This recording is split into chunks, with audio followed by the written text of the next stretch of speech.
Hello everyone, আসসালামু আলাইকুম। আশা করি আপনারা সবাই ভালো আছেন। আলহামদুলিল্লাহ, আমিও আল্লাহর রহমতে ভালো আছি। আজ সকালবেলা আমি আর রাহিস বাড়ি থেকে সিলেটের উদ্দেশ্যে রওনা দিয়েছিলাম।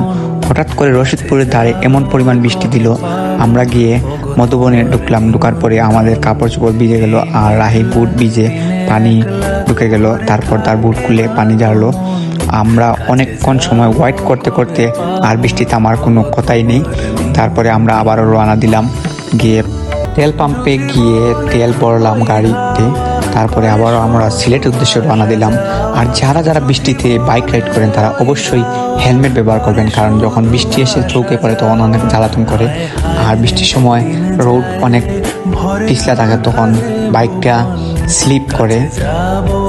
আপনারা বৃষ্টির সময় বি কেয়ারফুল, বাইকটা রাইড করবেন। আর একটি দুর্ঘটনা সারা জীবনে কান্না, সবসময় কেয়ারফুলি রাইড করবেন। আর যারা যারা ভিডিওটা দেখছেন ভালো লাগলে লাইক করবেন এবং ফলো দিয়ে আমার পাশে থাকবেন।